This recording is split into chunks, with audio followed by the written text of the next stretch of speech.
color I'm working with now is called Brown Gray, and I also have black. And do I have white?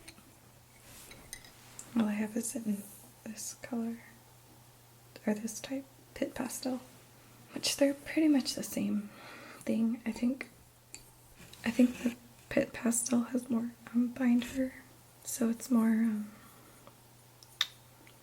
I don't know what the technical term is. It doesn't, these feel more like chalky. See, it comes off. Whereas this one kind of comes off, but it's more like smooth, I guess. Let's see.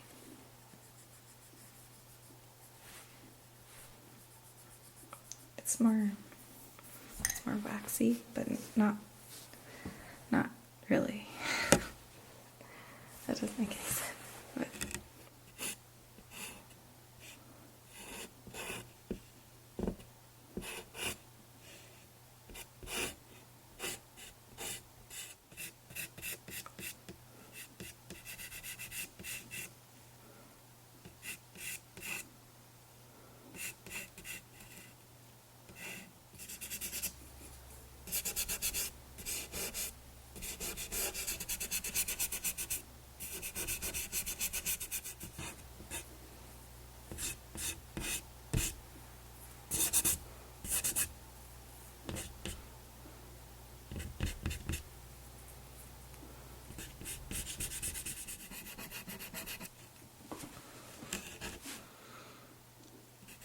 But I guess I could talk more about I looked up the sculpture, a little bit more about the history, and apparently Ugolino was an actual person in history, and I can't remember exactly what happened, but he did something and wound up having to be locked inside of a house or a church, or I don't remember. He ended up being locked in some kind of building until he died, so with his sons.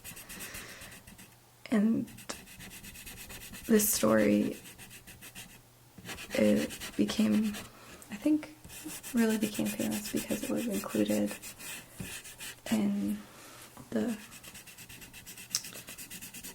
Dante's Inferno, which I haven't read. I should read it. Let me try to find something about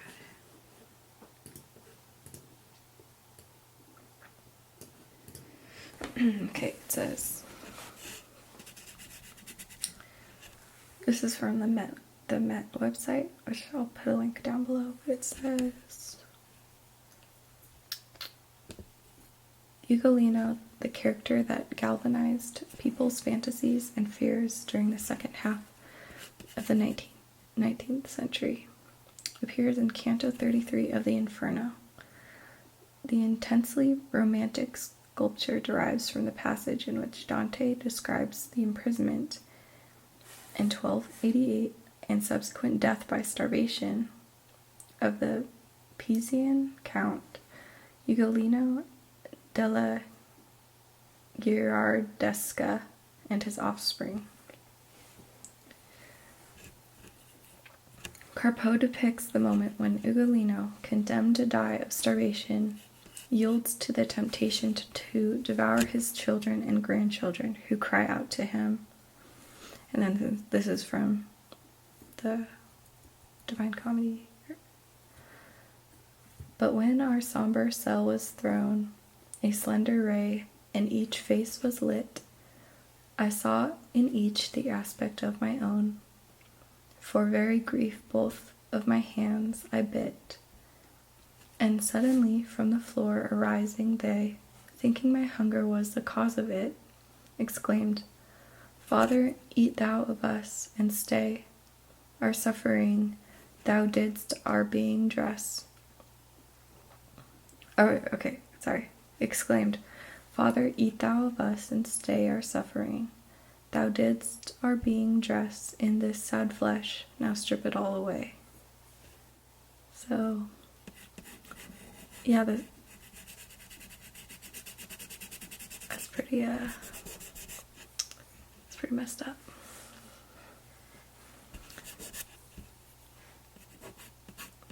I don't know if they actually determined if he really ate his children. I'm not sure. Let me look it up on Wikipedia or something.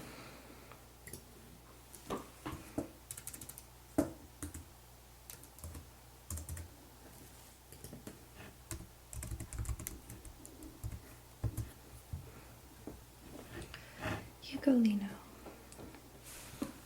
So, Ugolino was an Italian nobleman. Sorry, I'm trying to read at the same time as I'm trying. Politician and naval commander. He was frequently accused of treason and features prominently in Dante's Divine Comedy.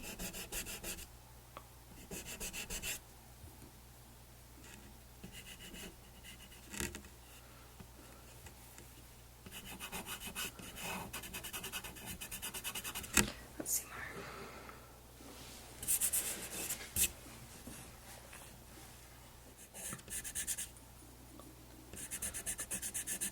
It's a lot of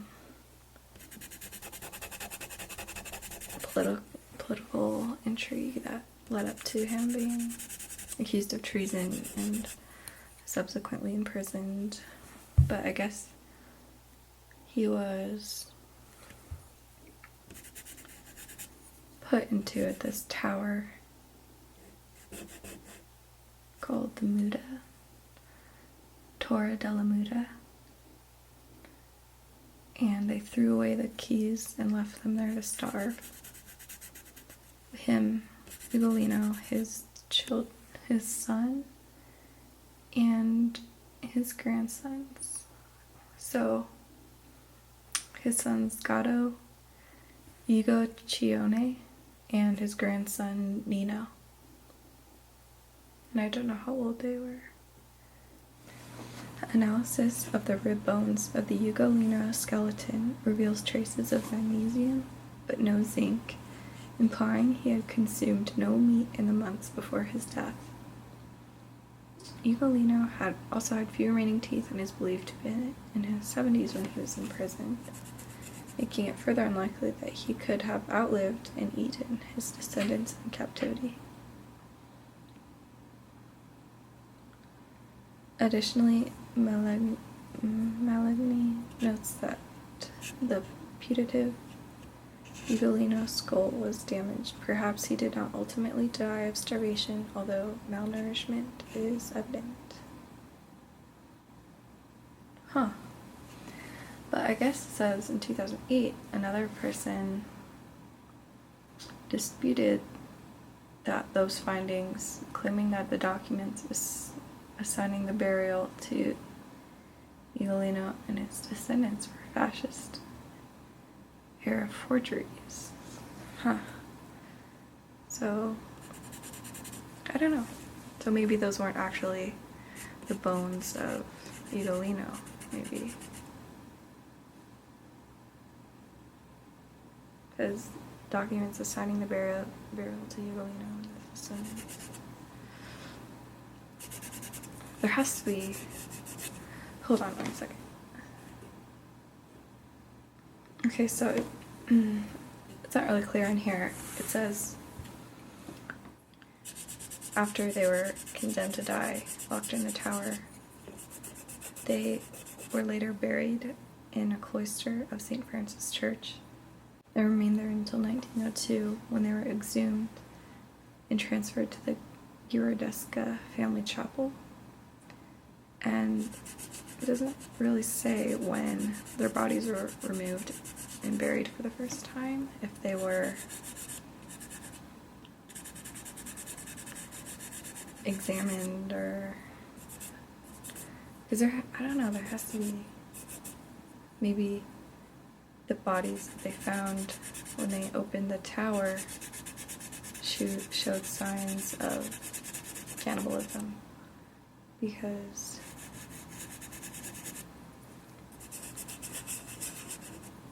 I mean, well, I'm probably not going to include any of this because this is probably really not relaxing. I'm talking about cannibalism in an ASMR video. I really want to do some kind of life or figure drawing.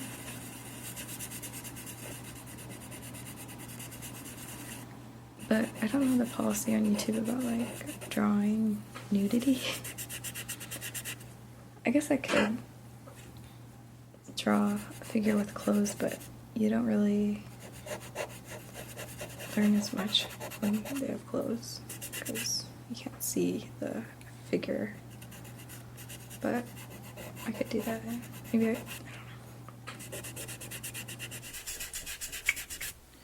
I'm kind of torn because I kind of like how this is happening here with the charcoal blending with the white. It's becoming more gray. But I also like leaving the texture of the dark charcoal in the reflected light. So I'm kind of torn between how much white I want to do and how much I want to blend it in with the charcoal, because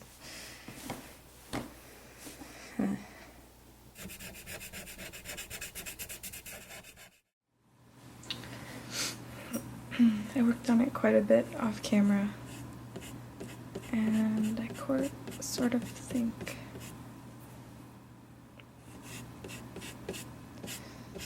I messed it up.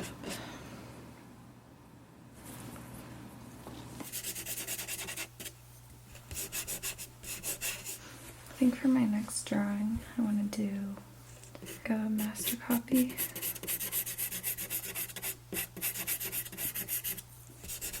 I haven't done one of those in a long time.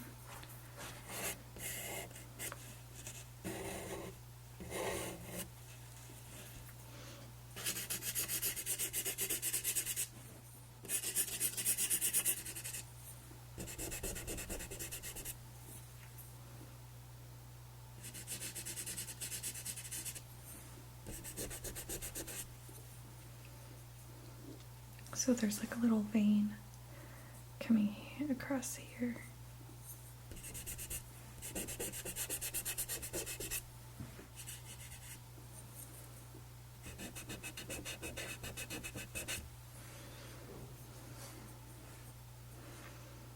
Then the tendon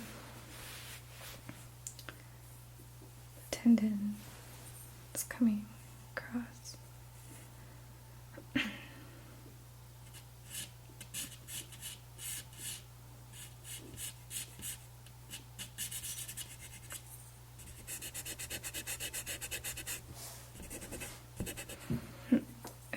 I feel like it's getting a little too precise right now. I don't like that. I like things to be kind of blurry and let's see.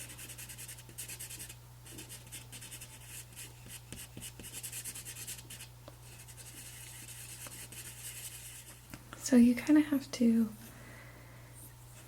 decide which details you want to include. It's all about what you include or what you emphasize and what you decide to minimize, basically, because even I'm just working from a photograph, and I can get really, really detailed. I can just go crazy and include every single little mark. But then, to me, that's not the aim of what I'm trying to do. I want it to be more indicative of my own decision making.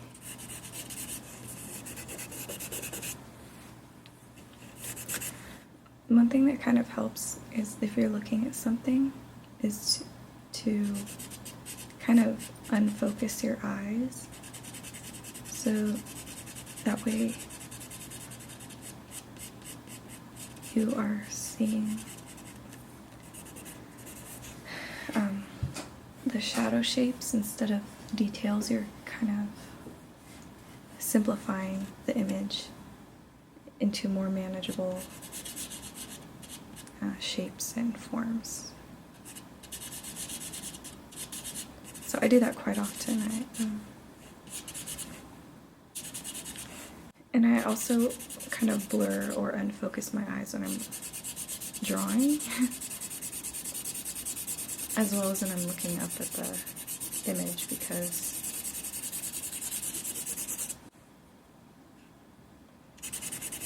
I don't know, I don't want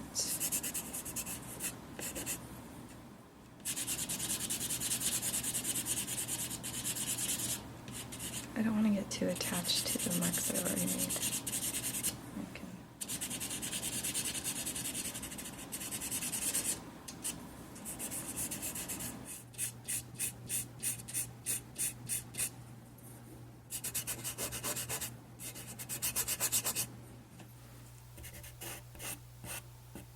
I'm having trouble with this thumb here because it's supposed to be pressing down kind of into the leg, so it's like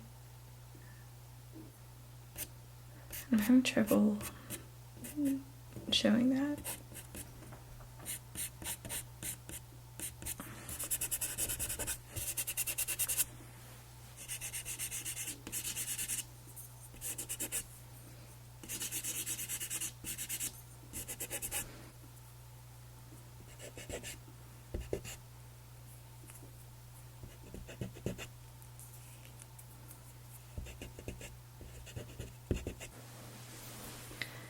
I think I messed up somewhere because this hand seems a lot cooler in tone than this hand. And I had two grays out here, one brown gray and one black gray. And if you can see, they're really close. So I think I might have accidentally picked up black gray when I was working on this one.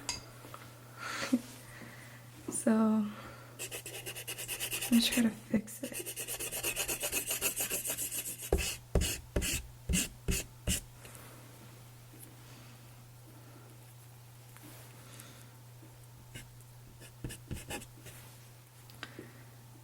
Huh. I kind of like this.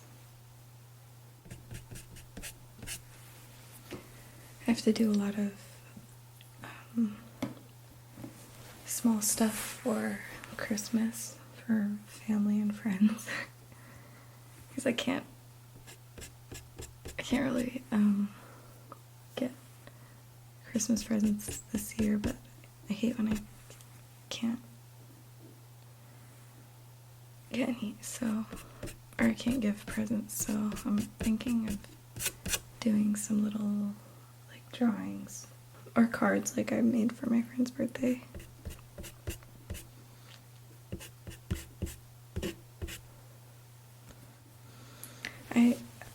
What's happening here is really bothering me because I don't want it to look like the fingers were like chopped off, but at the same time they're kind of like wrapping around the leg, so I don't know.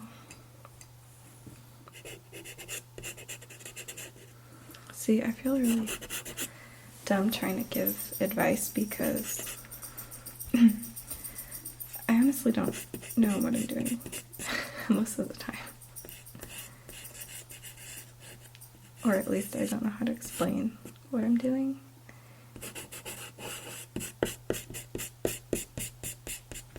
But I hope that you learn just from maybe watching the process and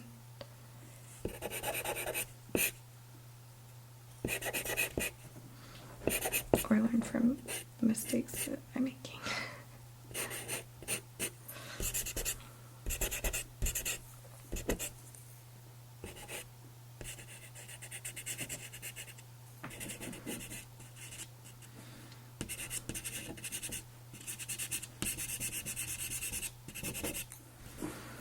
So I added quite a bit of black around here, just to push it down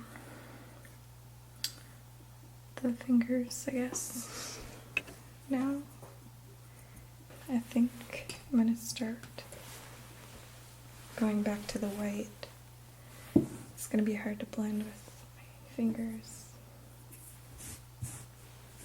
being dark, but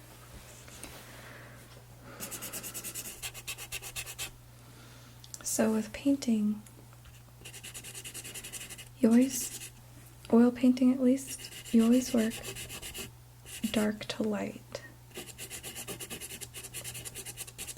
That's because, for the most part, dark pigments tend to be transparent, and lighter pigments, not always, but they tend to be more opaque.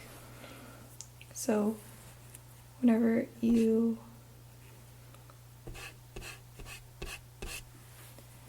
start mixing white into a painting, everything will become really opaque and chalky, I guess. And you can kind of see that happening here, because when I start blending the white in with the darker color, it takes on this like gray film, and that's hard to remove once if I want to change it. It's hard to go back to that like transparent aspect where you can see down to the paper.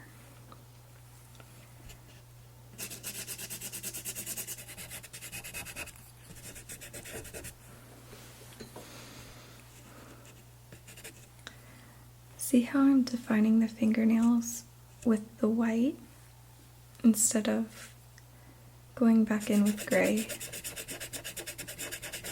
Sometimes you can make a portion of the, sometimes you can make something look darker just by putting white up against it, or a lighter color up against it, because it's all relative.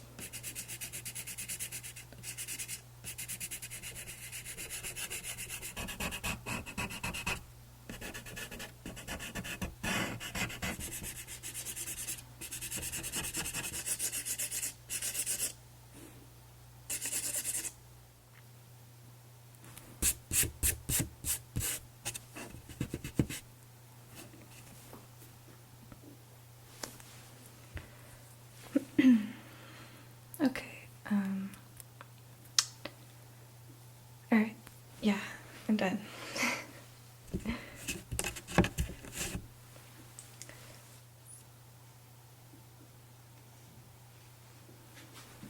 So here's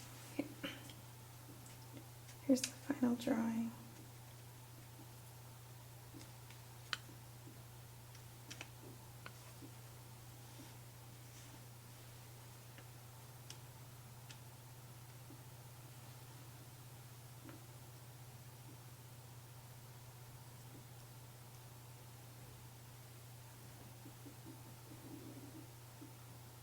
I'm probably going to end up cutting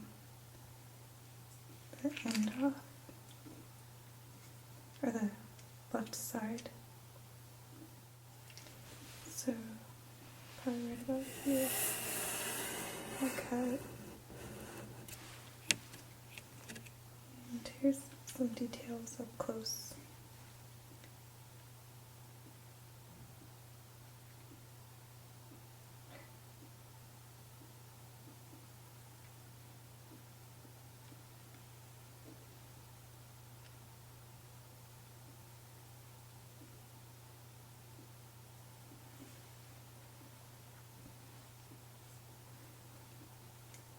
Alright, so that's it. Let me know how you like this video in this format, and I will see you again soon, hopefully. Alright, have a nice day.